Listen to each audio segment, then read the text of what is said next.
E tem pesquisa fresquinha, chega a manteiga derrete. Pesquisa Meio Ideia, divulgada hoje, traz, Tainá Falcão, diversos recortes sobre as eleições de outubro. Trabalho do presidente Lula e o impacto do áudio entre Flávio Bolsonaro e Daniel Vorcaro. Vamos conferir alguns desses números, começando pelos cenários de segundo turno aqui no nosso telão. Na disputa entre Lula e Flávio, a gente tem uma reversão de tendências fora da margem de erro. Inicialmente, Lula tinha 47,4% em março, em abril 45,8%. Aí a gente tem Flávio Bolsonaro numericamente à frente de Lula. E aí agora nós temos Lula com 46,5% e Flávio Bolsonaro com 41,4%. E aí a gente vê aqui que está fora da margem de erro, que é de 2,5%. Ou seja, Lula na frente, já fora da margem de erro de Flávio Bolsonaro. Ninguém branco e nulo, 4,1%, foi para 6,6%, 6,5%, agora 7,1%. Não sabe ou não respondeu, 3,2%, 2,1%, 3,5% e agora 5,1%. A gente vê que Flávio tem uma queda e esses votos provavelmente foram para não sabe ou não votarão. Votarão em branco e nulo, enfim. Você, por favor, me dê licença, Gustavo Uribe, porque eu também trago cenários aqui. Então venha, não quer vir aqui? Se entregar, não, eu não sei se eu posso. Pode, venha. Autorizada, venha. Pedro, é porque tem tudo uma dinâmica. Ele vai puxar minha orelha. Vai, tudo bem. Vai puxar a sua orelha. Venha.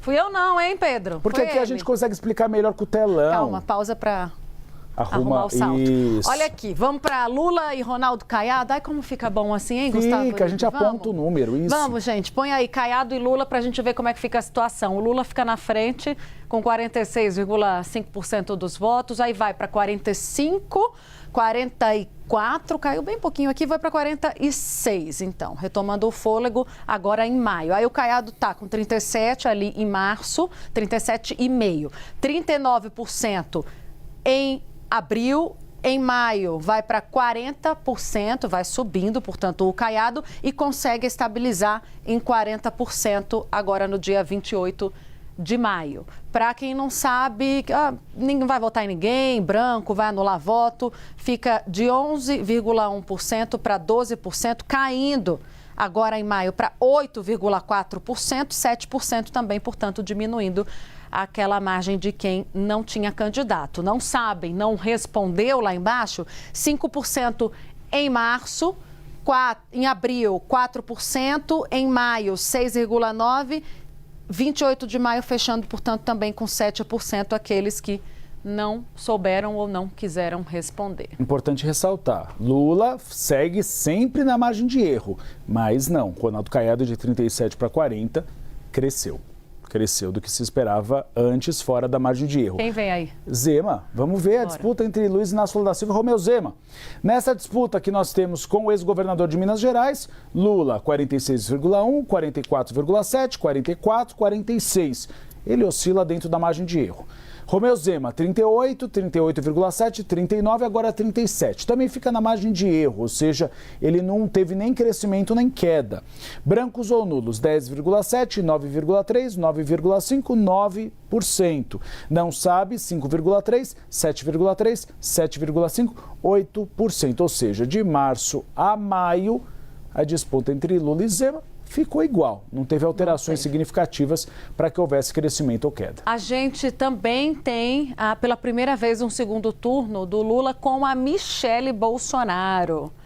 Michele Bolsonaro também aparecendo, portanto, ainda nas pesquisas. Isso é sinal de que ela ainda é considerada uma possibilidade pelos especialistas. Lula aparece com 46% e Michele com 40% num eventual segundo turno. Entre brancos e nulos, 10%, a somatória. Não sabe, 4%. Agora a gente confere o índice de rejeição com vários nomes da política. O Instituto de Pesquisa perguntou aos eleitores em quem eles não votariam, Tainá Falcão, de jeito nenhum. Maior rejeição, Lula, 46,7%. Depois Flávio Bolsonaro, 39,8%. Os bonzinhos, que não rejeitam ninguém, 1,6%. E os indecisos, 9,3%. Temos mais? Sim, a gente tem o índice de aprovação e desaprovação do trabalho do presidente da República. Lula é aprovado hoje por 51,4% da população. Não, é desaprovação. Me confundi aqui. Então, mais da metade, né? Um pouquinho mais da metade dos brasileiros que não aprovam o trabalho do Lula. Aprovam 46,6%, aqueles que não sabem, 2%. Essa é a principal dificuldade hoje do presidente. E a rejeição. É isso. A rejeição a ele, a figura, e a desaprovação ao trabalho, né, que está mais conectado com as medidas do governo. Para garantir uma vitória mais fácil, ele precisaria, né, mudar. Senão ele está ameaçado por Flávio Bolsonaro de fato. A Meio Ideia perguntou aos eleitores se os áudios entre Flávio Bolsonaro e Daniel Vorcaro prejudicaram a imagem de Flávio Bolsonaro. Vamos aos números. Tiveram uma opinião pior sobre o senador, 44%. Nada mudou, continuam com a mesma opinião sobre Flávio Bolsonaro, 30,8%. Os que avaliaram que melhorou a avaliação sobre o senador, 14,5%. Não sabem ou não responderam, 10,7%. Tainá Falcão. A Meio Ideia ouviu 1.500 eleitores entre os dias 23 e 27 de maio. A margem de erro dessa pesquisa é de 2 pontos percentuais, 2,5 pontos percentuais para mais ou para menos. O nível de confiança é de 95%. A pesquisa está registrada no Tribunal Superior Eleitoral. Isabel Mega, vamos olhar para todo esse cenário. A gente vê 2 pontos por aí. O primeiro, nem mesmo a divulgação desse áudio e do encontro depois das eleições de Vorcaro e Flávio fez com que melhorasse muito a situação da aprovação do governo Lula. Ele ainda tem uma desaprovação maior que a aprovação. Mas em um segundo turno piorou, Flávio Bolsonaro caiu, a rejeição dele aumentou e é interessante, o único dos candidatos que se beneficia um pouquinho é Ronaldo Caiado. A gente vê que é o único candidato ali da terceira via que consegue oscilar positivamente nesse momento e que eventualmente herdaria os votos de Flávio Bolsonaro. Bom, há uma consolidação clara do impacto negativo para a campanha de Flávio Bolsonaro, né, Tainá e Uribe, e isso é inegável. Eles estão tentando fazer uma correção de rota, podem olhar, por exemplo, para anúncios em que possa haver algum tipo de agenda positiva de Flávio Bolsonaro, alguma espécie de aperitivo do que seria o governo Bolsonaro, apostar mais nessa linha pragmática realmente de oferecer a agenda. Essa é uma opção. A gente viu a agenda nessa semana também com Flávio e Donald Trump como uma tentativa também de mostrar um Flávio forte, que tem alcance o suficiente para ser recebido na Casa Branca pelo presidente Donald Trump. E, ao mesmo tempo, a gente tem esse efeito também, que era muito aguardado, em relação às outras candidaturas. Vamos comparar um pouquinho as posturas de Renan Santos, de Zema e também de Ronaldo Caiado. O Zema foi aquele que mais partiu para o ataque e aquele que menos sentiu o efeito. Então, foi um teste para entender e um teste que internamente, na relação Novo e PL, foi bem problemático, porque muita gente está falando o seguinte, olha, essas posturas do Zema estão atrapalhando nas nossas alianças entre PL e Novo em alguns estados. Tem muita gente querendo rifar, inclusive, a candidatura de Romeu Zema o quanto antes à presidência da República, para a gente sentir o quanto isso escalou no mundo da articulação eleitoral. Pode não ter feito tanta diferença assim nas pesquisas, mas na articulação eleitoral fez bastante diferença.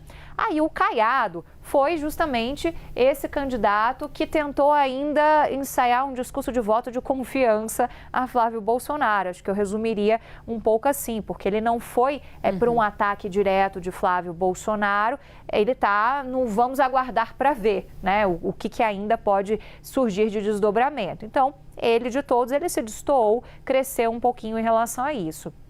E o Renan Santos, ele fica entre eles, né? O que a gente conversa ali muito com a campanha de Renan Santos é que ele quer usar isso também para mostrar que ele seria o candidato que teria mais potencial a enfrentar Flávio Bolsonaro do que esses outros nomes da velha política, digamos assim, né? Hoje já dá para colocar a Zema nessa caixinha, já foi governador 2 vezes, Caiado nem se fala, tem uma trajetória política de décadas, e Renan Santos é essa figura que vem de um partido que é novo na política, o Missão, e que também está tentando pegar uma fatia desse eleitorado de direita.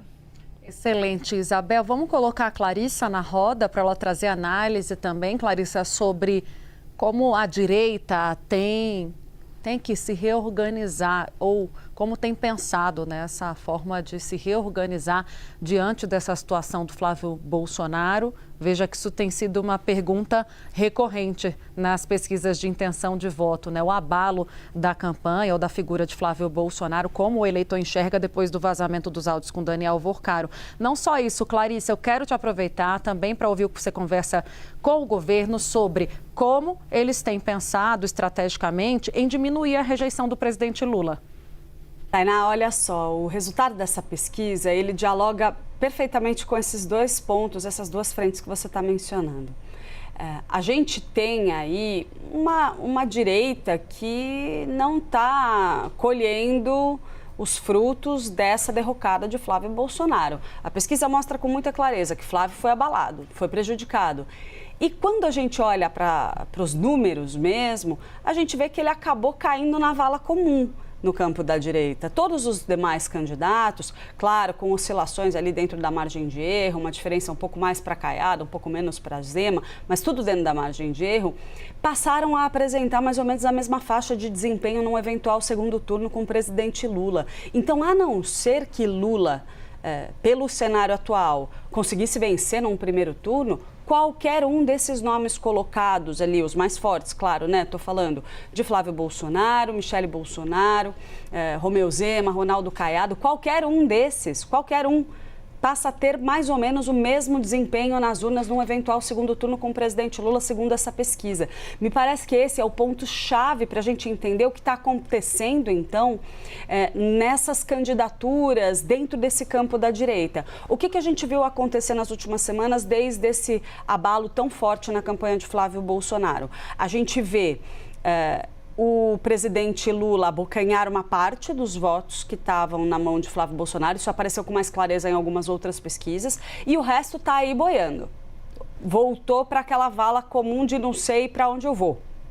Essa turma pode estar buscando uma alternativa, pode ter engordado o número de indecisos, de pessoas que não souberam, não responderam em quem eles vão votar nessa pesquisa. E aí, o que esses candidatos de direita, Romeu Zema e Ronaldo Caiado, estão imaginando? Talvez, se a gente juntar nossos trapinhos, a gente consiga um pouco dessa turma, trazer um pouco dessa turma para perto. E a gente ainda tem a figura de Aécio Neves.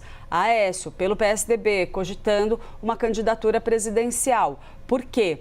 E a informação de bastidor do PSDB que eu trago para vocês, a avaliação ali que existe entre os tucanos é de que os votos que hoje são dedicados ao PSDB, Brasil todo, estão mais ou menos 70% para o lado do bolsonarismo e os outros 30% se dizem ali meio ao centro e poderiam migrar para o presidente Lula, pelo menos em parte, dependendo do que acontecer daqui para frente. Então, toda essa turma vai esperar o prazo final, pelos relatos que eu tenho, ali, período das convenções, ou seja, julho, para bater o martelo no que eles vão fazer. E podem sim se reorganizar completamente se esse cenário difícil para Flávio Bolsonaro persistir. Pode ter candidatura de Zema com Caiado juntos, um na vice, o outro na cabeça de chapa, ninguém sabe direito quem estaria onde. Pode ter Aécio Neves entrando no jogo, pode ter até aliança entre governo Lula e alguém desse meio aí, Aécio, por exemplo. Pode colocar aí que isso já está sendo ventilado nos bastidores. E a gente observa exatamente que Flávio manteve os bolsonaristas fiéis. Os bolsonaristas fiéis não vão largar Flávio dessa maneira. O que ele tem perdido e que fez ele crescer sobre Lula são os moderados, que são os que definem a eleição. Então, esses moderados, como a Clarice explicou, indo parte deles para o Ronaldo Caiado, porque tem uma postura um pouco mais moderada em relação aos demais candidatos. Romeu Zema foi para o extremismo, com os ataques ao Supremo. Flávio tem a postura da família Bolsonaro, mas também foram para não sabe ou não tem ainda um candidato favorito, por isso que cresceu tanto os brancos e nulos.